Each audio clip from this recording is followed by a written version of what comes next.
I never thought my quiet life in Pinewood Estates, a sleepy suburban neighborhood in Boise, Idaho, would turn into something straight out of a crime thriller. It was the summer of 2024, and I'd moved here to work on my passion project self-sustaining agricultural robots called Horizon Bloom. These weren't just gadgets. They were the future of farming, designed to adapt to harsh environments and grow food where nothing else could. My backyard was their testing ground, a patchwork of circuits and sprouting greens. But what started as a dream to revolutionize agriculture spiraled into a nightmare when I crossed paths with Evelyn Harper, the HOA president who ruled our cul-de-sacs like her personal fiefdom. Evelyn wasn't your average busybody. A retired librarian with a penchant for control, she'd turned our homeowners association into her own little empire. Every morning, I'd see her patrolling the neighborhood, clipboard in hand, scribbling notes about violations that probably didn't exist in any rulebook. It started small notes in my mailbox about my robots being unsightly mechanical devices or my work truck's non-compliant modifications. I laughed it off at first. I mean, who gets mad about a few solar panels and a truck with equipment racks? But then Evelyn upped the ante. She stormed into my neighbor Tom's yard one day, mid-concrete pour for his patio, and demanded the contractor stop because the cement wasn't aesthetically pleasing. That's when I realized she wasn't just annoying, she was dangerous. I tried reasoning with her. I'm a tech guy, used to solving problems with logic. I'd spent years at a NASA research lab, building systems to survive Mars-level conditions, so I figured I could handle one overzealous HOA president. I explained that Horizon Bloom was a legitimate project with permits, that it could benefit the whole community by growing fresh food sustainably. But Evelyn just stared at me, her lips pursed like she was grading a failing paper, and said it was about maintaining property values. Reasoning with her was like talking to a brick wall, one that carried a clipboard and a grudge. The harassment escalated fast. Evelyn started demanding access to my property for compliance inspections, claiming the HOA had the right to verify my robots met community safety standards. When I refused, citing my property rights, she sent a formal letter threatening enhanced security monitoring. That phrase should have tipped me off that something weird was brewing, but I chalked it up to her trying to sound official. Then, one night, while checking my systems, I found one of my prototypes spray-painted red with "Government Spy" scrawled across its solar panels. My stomach sank. This wasn't Evelyn's usual petty nonsense. When I checked my security cameras, I saw it wasn't her, it was a guy in a homemade security uniform, complete with a badge and walkie-talkie, like some wannabe cop playing dress-up in our suburban streets. What hit me harder was the state of my cameras. Someone had tampered with them, and not in an amateur way. They'd accessed the junction box and cut specific wires to create blind spots without knocking out the whole system. This was surgical, professional work way beyond what you'd expect from a neighborhood prank. Two things hit me like a ton of bricks. Evelyn had hired private security pretending to be cops, and someone in their crew knew tech as well as I did, maybe better. I could have packed up my robots and left Pinewood right then, but something about that footage lit a fire in me. This wasn't just about HOA rules anymore. These people thought they could bully anyone who didn't fit their idea of normal, and they had the skills to back it up. I spent that night combing through a month's worth of security footage, looking for patterns I'd missed. What I found made my quiet Boise neighborhood feel like a crime scene. At least 3 people in matching security uniforms were patrolling at night, carrying tactical flashlights, radios, and what looked like night vision goggles, gear way too advanced for community volunteers.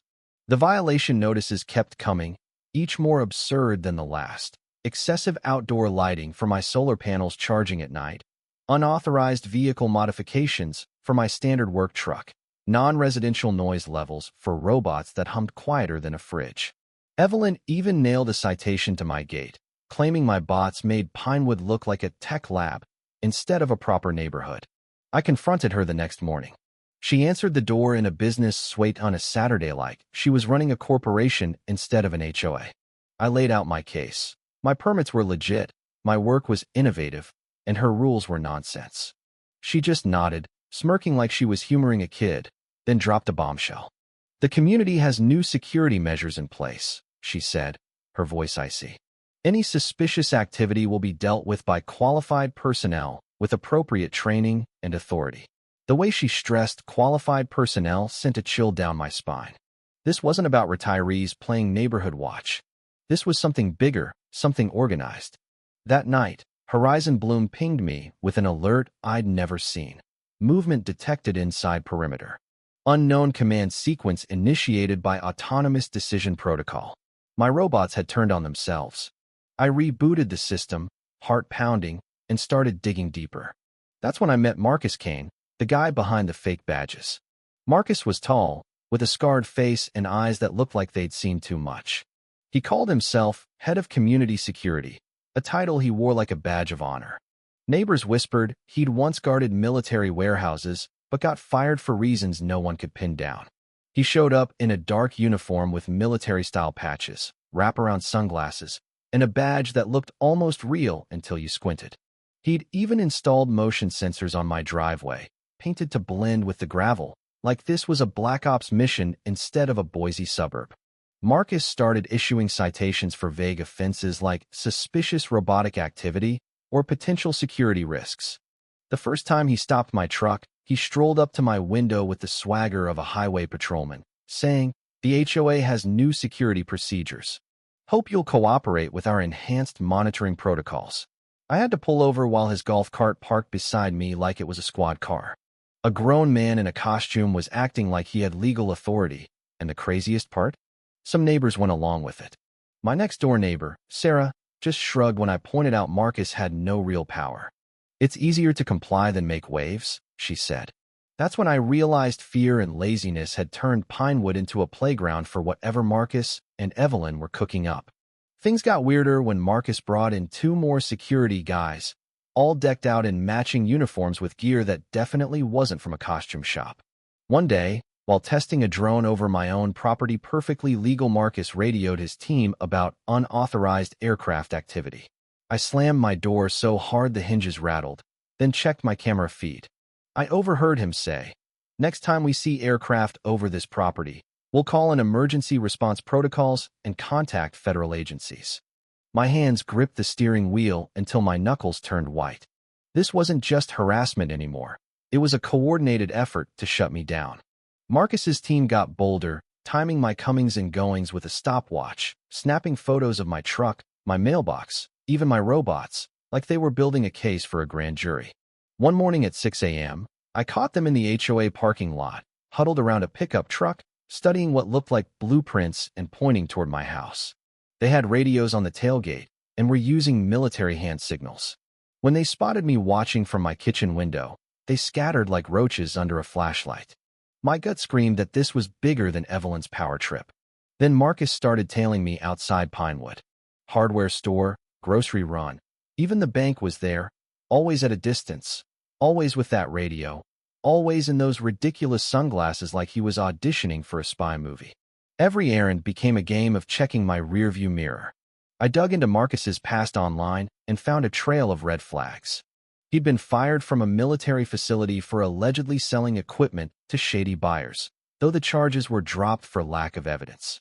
There were articles about an ongoing investigation, hints of a network of sketchy associates, and a pattern of behavior that screamed trouble. How did a guy like that end up running security in our neighborhood? The final straw was a final warning notice Marcus delivered on what looked like official government letterhead, complete with seals and reference numbers. He claimed my non-compliance was a security risk and that enhanced protective measures were now in effect. When I demanded to know what laws I was breaking, he just repeated his rehearsed speech about HOA authority and community safety. He even hinted at contacting federal agencies if my suspicious activity continued, his tone dripping with menace. I should have called the real cops right then, but I still thought this was just neighborhood drama gone wild. Big mistake. One night, as I rebooted Horizon Bloom's system, a line of code flashed on my screen that stopped my heart. Override accepted. Remote node verified. External command authority established. Someone had hacked into my network from inside my own system. Instead of confronting Marcus directly, I leaned on my NASA training. I set up hidden cameras around my property and deployed tiny surveillance drones disguised as agricultural sensors. My goal was to catch these imposters in the act and figure out what they were really up to. Part of me wondered if I was being paranoid, but my gut said this was serious. The footage I collected over the next few days was chilling. Marcus and his crew weren't just playing security guard for kicks. They were storing military-grade gear in the HOA, building radios, night vision scopes, body armor, and crates with government seals, their serial numbers blacked out with tape. Marcus handled the equipment like a pro, not some wannabe with a surplus catalog. His team met at night with military precision, reviewing schematics and discussing entry points with hand signals. They weren't just targeting meth, they were casing the entire neighborhood, photographing houses, tracking schedules, and mapping the community like professional thieves. One evening, I caught Marcus demonstrating tactical restraints to his team. Restraints. In a suburban HOA. I dropped my coffee mug. It shattered on the floor, but I didn't move. I just stared at the screen, wondering what they were planning and if I was their main target.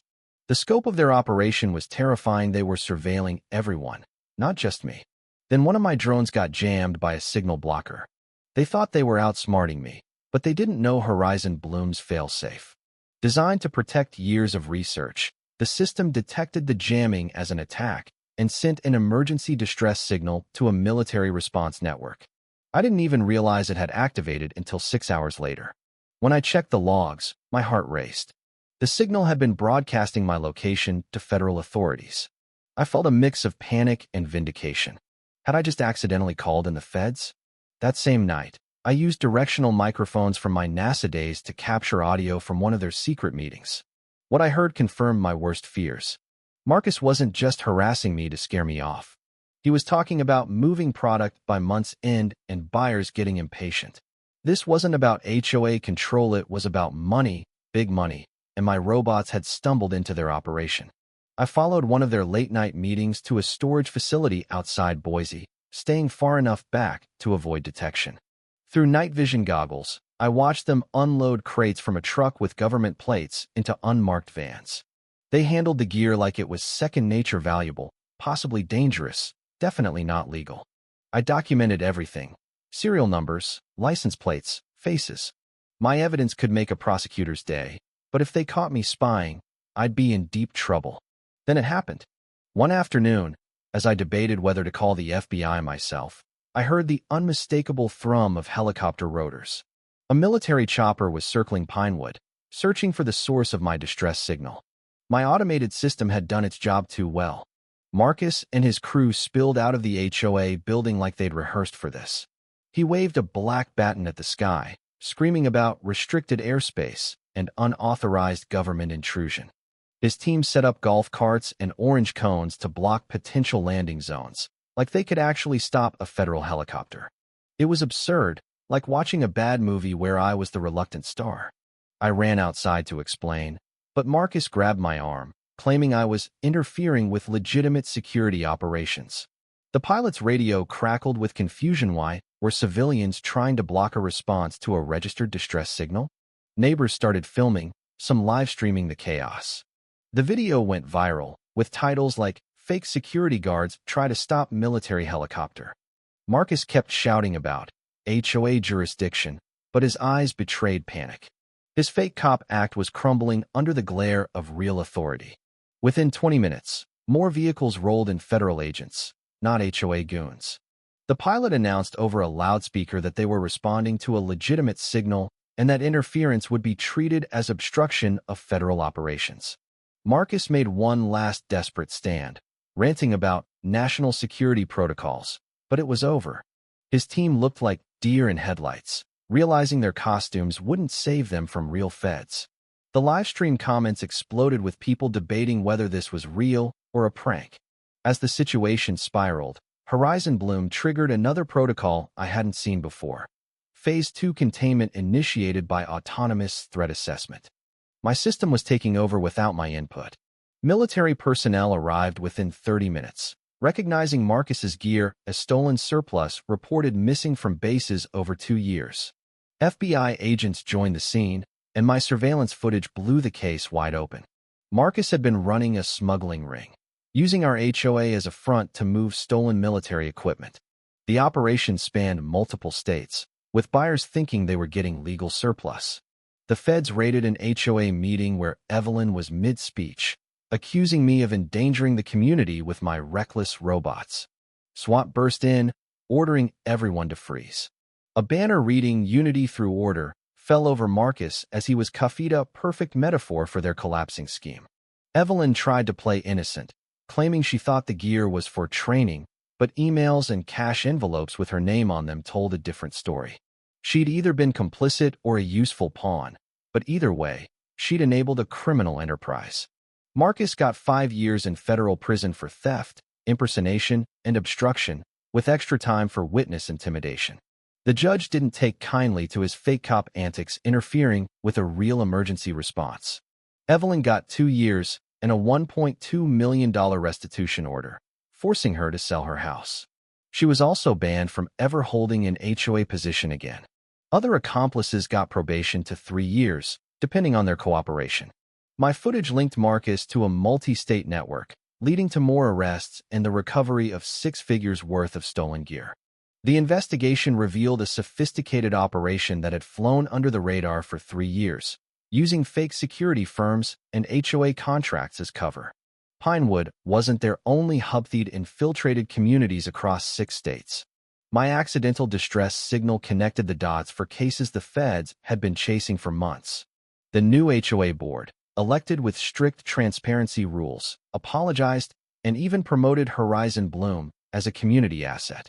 Neighbors who'd once shunned me now asked about my robots, and property values soared as real estate agents spun our scandal into a badge of vigilance. 6 months later, my work was featured in tech and agricultural journals. The Department of Agriculture wanted to license my alert system, saying it could save lives. The FBI sent a commendation letter, and Horizon Bloom got federal grants. Tour groups even swung by to see the famous HOA scandal site. Marcus is still in prison, probably learning that real inmates don't respect fake cops. Evelyn's doing community service at a food bank, following rules for once. My robots keep planting tomatoes, unbothered, while Pinewood thrives as a symbol of fighting corruption. Looking back, I didn't just survive a neighborhood nightmare, I exposed a criminal empire by accident. Truth won, not because I was a hero, but because my bots dialed the feds when no one else would. So what do you think? Was justice really served? Or did the system just slap a bandage on a deeper problem? Should I have called the cops sooner? Or was playing detective the only way to uncover the truth? Could you trust your neighbors after something like this? Or would you always wonder who's hiding what? Drop your thoughts below, hit that like button if this story gripped you, and subscribe if you want more real-life tales that'll make you question everything.